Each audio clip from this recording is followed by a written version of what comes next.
Nigel, morning. Was the main takeaway from Saturday's match at Grimsby the fact that you didn't lose and that you extend that good period of form, one defeat in 11 games now? Yeah, definitely.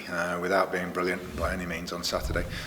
We weren't at the levels that we had been in the previous few games, but we still didn't lose the game. We got a point, which was more than some of our rivals got at the weekend, and you put it behind you and you move on. I think the frustration was, we know that if we'd have played anywhere near as we had done in the previous games, I think we'd have got the 3 points. Even if we'd have scored the first goal on Saturday, I think we'd have got the 3 points. But the players are building up a good resilience. To only lose 1 in 11 when we've been in such a poor run of form before that is very encouraging. And we said we've got to turn the draws into wins. It doesn't necessarily go straight from losing games to winning them. But it's another good game unbeaten, and then we're going to extend that run this week if we can. Yeah, as you say, not quite on the whole at the performance levels we've seen recently. No. But from the stands, we thought that Ollie Clark had a really good game. What was your take on his performance? He was probably the best player that we had on Saturday. I think his energy, he's really coming back to full fitness now. He said he's still about 5 or 10% short of his full fitness, having had his second calf injury. But he was actually ill as well on Saturday. He was ill at half time, so he felt a little bit under the weather, and he still managed to put a performance in like that. But it's great to have him on the pitch. He does a bit of everything as a midfielder, you know. He's getting in the box, he's having shots, he's certainly doing his defensive duties very well. He competes all over the pitch, and it's brilliant to have him in the middle. I think the system suits him. It's brilliant to have him in the middle of the pitch, middle of those three. And then he's got George Maris one side, he's got Laps who's making the runs the other side, and we like the balance of the team at the moment. And I think the goal summed it up. I think, you know, the run from Harry, great ball from Laps. When you have those runners from midfield, it's very difficult to pick them up. He's the captain, of course. What relationships do you have with your skippers historically? Close. We put a great deal of emphasis on the captain, on the pitch and off the pitch as well. It's a big responsibility to sort of, we trust them to take care of the dressing room, you know, a lot of the time.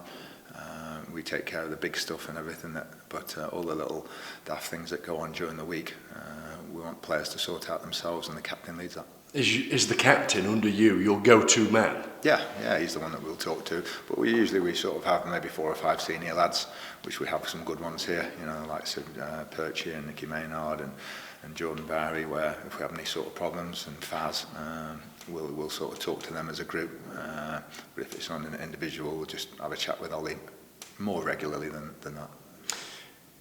As we mentioned earlier, and on Saturday, Stakes not at their best at Blundell Park, but will they need to be somewhere near their best tomorrow night to get something at Carlisle? I think so. I think the challenge that Carlisle will pose will be totally different. Grimsby battling away, you know, not won many games of late, and that made it difficult in itself, that they were scrapping for everything.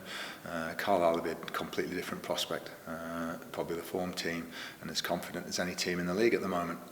But we faced that challenge when we went to Forest Green and Cambridge, and we know that if we play at the sort of levels that we have done, we're capable of getting a result. Do you take heart from the fact that in previous away games, as you mentioned there, against Forest Green Rovers and Cambridge United, 2 top 7 sides, you've picked up maximum points? Yeah, of course, that gives you that confidence and belief. And we said, didn't we, a few weeks ago, I think, that we're as capable of getting results against top 6 as well against bottom 6. And in some ways, it'll be easier sort of playing away at Carlisle in some ways than it will be at Southend at home on Saturday, where expectations will be for 3 points. We'll go up to Carlisle, we'll play our way, relax, and we'll try and get a result.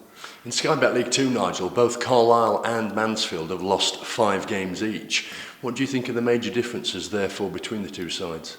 I think the confidence and the ability to score goals, which they did on Saturday. They scored 4 on Saturday.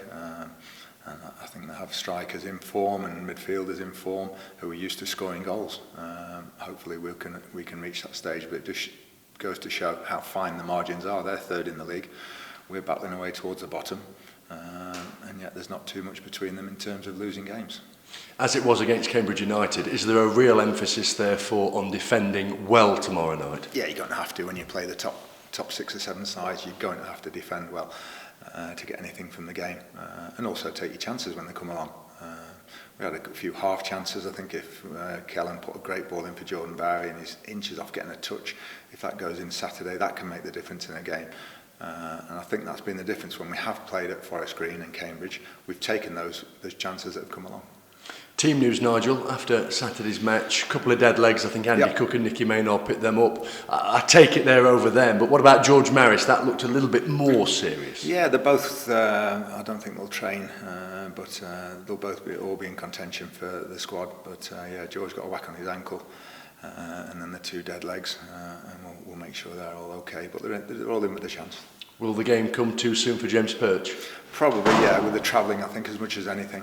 He's going to have his first training session on Monday morning, joining in with the rest of the lads.